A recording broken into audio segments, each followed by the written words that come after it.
Praise the Lord. கர்த்தரும் உலக இரட்சகரும் ஆகிய ஆண்டவராகிய இயேசு கிறிஸ்துவின் இனிதான நாமத்தினாலே உங்கள் யாவரையும் அன்போடு வாழ்த்துகிறேன்.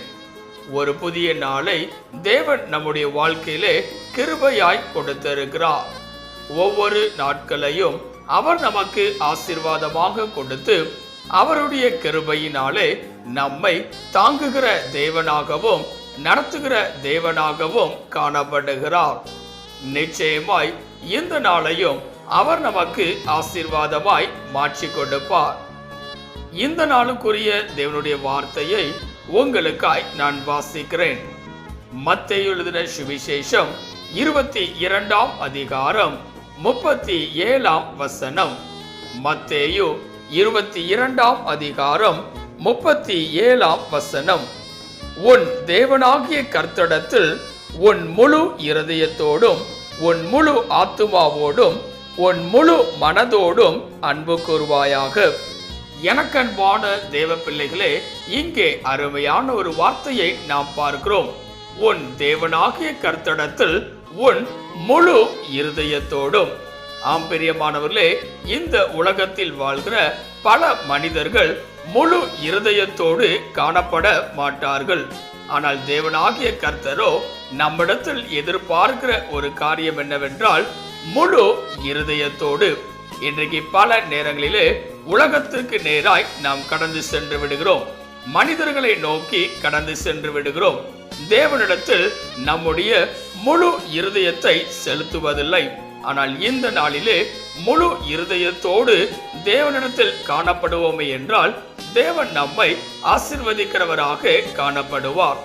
இந்த காலவெளியிலே முழு இருதயத்தோடு எவற்றிலெல்லாம் நாம் இருக்க வேண்டும் என்பதை குறித்து ஒரு சில காரியங்களை நாம் சிந்திக்க போகிறோம். முதலாவதாக வேதத்தில் வாசிக்கும் போது அப்போஸ்தலர் நடபடிகள் 8ஆம் அதிகாரம் 37ஆம் வசனமும் 38ஆம் வசனமும் இவ்வனமாய் சொல்லுகிறது.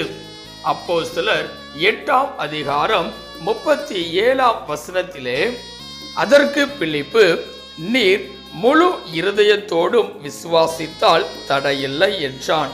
அப்பொழுது அவன், இயேசு கிறிஸ்துவை தேவனுடைய குமாரன் என்று விசுவாசிக்கிறேன் என்று சொல்லி ரதத்தை நிறுத்த சொன்னான். அப்பொழுது பிலிப்பும் மந்திரியும் ஆகிய இருவரும் தண்ணீரில் இறங்கினார்கள். பிலிப்பு அவனுக்கு ஞானஸ்நானம் கொடுத்தான். இங்கே பார்க்கும்போது முதலாவதாக முழு இருதயத்தோடு எவ்வாறு நாம் காணப்பட வேண்டும் என்றால் விசுவாசிக்கிறவர்களாக காணப்பட வேண்டும். இங்கே வேதம் அழகாய் சொல்லுகிறது, முழு இருதயத்தோடு விசுவாசித்தால் தடையில்லை.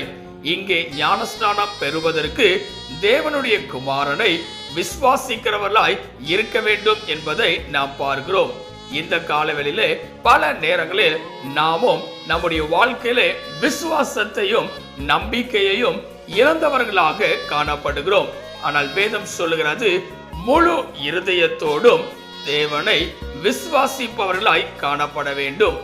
இரண்டாவதாக முழு இருதயத்தோடு நாம் செய்ய வேண்டிய காரியம் என்னவென்றால் சங்கீதம் 9ஆம் அதிகாரம் 1ஆம் வசனம் இவ்வனமாய் சொல்லுகிறது. சங்கீதம் 9ஆம் அதிகாரம் 1ஆம் வசனத்திலே, கர்த்தாவே, என் முழு இருதயத்தோடும் உம்மை துதிப்பேன், உம்முடைய அதிசயங்களை எல்லாம் விவரிப்பேன்.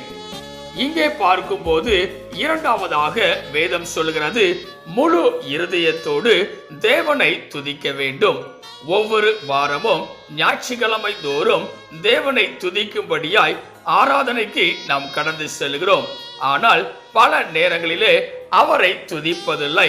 பல நாட்கள் அவரை துதிப்பதில்லை. ஒரு சில நேரங்கள் மாத்திரம் கர்த்தரை துதிப்பவர்களாய் நாம் இருக்கிறோம். அப்படி என்றால் முழு இருதயத்தோடு கர்த்தரை துதிப்பதில்லை. வேதம் சொல்கிறது, சங்கீதக்காரனாகிய தாவீது முழு இருதயத்தோடும் கர்த்தரை துதிப்பவராக காணப்பட்டார் என்பதாக. இந்த நாளிலே நாமும் கூட நம்முடைய வாழ்க்கையிலே ஒவ்வொரு நாளும் முழு இருதயத்தோடு தேவனை துதிப்பவர்களாய் இருக்க வேண்டும். அனுதினமும் ஒவ்வொரு நிமிடமும் தேவனை துதிப்பவர்களாய் நாம் இருக்க வேண்டும். ஏனென்றால் தேவன் நம்முடைய வாழ்க்கையில செய்த நன்மைகள் பல ஆயிரமாய் இருக்கிறது. அது ஏராளமாய் காணப்படுகிறது.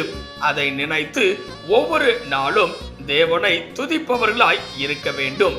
இரண்டாவதாக, முழு இருதயத்தோடு தேவனை துதிப்பவர்களாய் காணப்பட வேண்டும். மூன்றாவதாக, முழு இருதயத்தோடு நாம் செய்ய வேண்டிய காரியம் என்னவென்றால், சங்கீதம் 119 அதிகாரம் 2ஆம் வசனம் இவனமாய் சொல்லுகிறது. சங்கீதம் 119 அதிகாரம் 2ஆம் வசனத்திலே, அவருடைய சாட்சிகளை கைக்கொண்டு அவரை முழு இருதயத்தோடும் தேடுகிறவர்கள் பாக்கியவான்கள். இங்கே பார்க்கும்போது மூன்றாவதாக, முழு இருதயத்தோடு தேவனை தேடுகிறவர்களாக நாம் காணப்பட வேண்டும். பல நேரங்களிலே நம்முடைய தேவைகளுக்காக மாத்திரம் கர்த்தரை தேடுகிறவர்களாய் காணப்படுகிறோம். நம்முடைய வாழ்க்கையில துன்பங்களும் துயரங்களும் கஷ்டங்களும் வரும்போது மாத்திரம் தேவனை தேடுகிறவர்களாய் இருக்கிறோம். ஆனால் அவைகளை எல்லாம் என் தேவன் நீக்கினதற்கு பிற்பாடு அவரை தேடுவது இல்லை. ஆனால் இங்கே வேதவசனம் சொல்கிறது, முழு இருதயத்தோடும் தேவனை தேடுகிறவர்கள் பாக்கியவான்கள் என்பதாக. இந்த நாளிலே முழு இருதயத்தோடு தேவனை தேடுகிறவர்களாய் நாம் காணப்படுகிறோமா? சற்று சிந்தித்து பார்ப்பவர்களாய் நாம் இருக்க வேண்டும். மூன்றாவதாக, முழு இருதயத்தோடு தேவனை தேட வேண்டும். நான்காவதாக, முழு இருதயத்தோடு நாம் செய்ய வேண்டிய காரியம் என்ன என்று சொல்லி பார்க்கும்போது, இந்த நாளுக்குரிய வேத வசனம் அழகாய் சொல்லுகிறது. மத்தேயு 22ஆம் அதிகாரம் 37ஆம் வசனத்திலே, உன் தேவனாகிய கர்த்தரிடத்தில் உன் முழு இருதயத்தோடும் அன்பு கூர்வாயாக என்பதாக. ஆம்பிரியமானவர்களே, முழு இருதயத்தோடு தேவனிடத்தில் அன்பு கூறுகிறவர்களாய் இருக்க வேண்டும். பல நேரங்களிலே மனிதர்களிடத்தில் நம்முடைய அன்பை செலுத்துகிறோம், தேவனை மறந்து விடுகிறோம். ஆனால் வேதம் சொல்லுகிறது, முழு இருதயத்தோடு தேவனிடத்தில் அன்பு கூறுகிறவர்களாய் இருக்க வேண்டும். இந்த காலவேளையிலே இதை கேட்டுக்கொண்டிருக்கிற எனக்கு அன்பான தேவ பிள்ளைகளே, தேவன் நம்மிடத்தில் எதிர்பார்க்கிற ஒரு காரியம் முழு இருதயம். இந்த நாளிலே முழு இருதயத்தோடு முதலாவதாக தேவனை விசுவாசிக்கிறவர்களாய் இருக்க வேண்டும். இரண்டாவதாக, முழு இருதயத்தோடு தேவனை துதிப்பவர்களாய் இருக்க வேண்டும். மூன்றாவதாக, முழு இருதயத்தோடு தேவனை தேடுகிறவர்களாய் இருக்க வேண்டும். நான்காவதாக, முழு இருதயத்தோடு தேவனிடத்தில் அன்பு கூறுகிறவர்களாய் நாம் இருக்க வேண்டும். இவைகளை செய்யும் போது தேவன் நம்மை இந்த நாளிலே நிச்சயமாய் ஆசீர்வதிக்கிறவராக காணப்படுவார். தேவனுடைய கரத்திலே உங்களை அர்ப்பணிப்பீர்களா? செபிக்கலாம். கிருபையும் இரக்கமும் நிறைந்த எங்கள் அன்பின் பிதாவே, இந்த ஆசீர்வதிக்கப்பட்டதான நல்ல கால வேளைக்காய் நன்றியோடு உம்மை துதிக்கிறோம், உம்மை ஸ்தோத்திரிக்கிறோம்.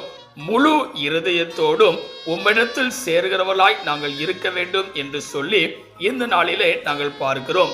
இந்த காலவேளையிலே இதை கேட்டுக்கொண்டிருக்கிற, இதை பார்த்து கொண்டிருக்கிற ஒவ்வொரு பிள்ளைகளும் தங்களுடைய வாழ்க்கையிலே முழு இருதயத்தோடு உம்மை விசுவாசிப்பவர்களாக, உம்மை துதிப்பவர்களாக, உம்மை தேடுகிறவர்களாக, உம்மிடத்தில் அன்பு செலுத்துகிறவர்களாய் காணப்பட தேவரீர் நீர் கிருபை பாராட்டுவீராக. நீர் அவர்களது வாழ்க்கையிலே பெரிய காரியங்களை செய்வீராக. நீர் மாத்திரம் மகிமைப்படுவீராக. இயேசுவின் நாமத்தில் ஜெபிக்கிறோம் எங்கள் ஜீவனுள்ள நல்ல பிதாவே, ஆமென். கர்த்தர் தாமே இந்த வார்த்தையின் மூலமாய் உங்களை ஆசீர்வதித்து முழு இருதயத்தோடு அவரிடத்தில் நீங்கள் காணப்படும் போது நிறைவான ஆசீர்வாதத்தையும் பலனையும் தருகிற தேவனாய் அவர் காணப்படுவாராக. ஆமென். God bless you.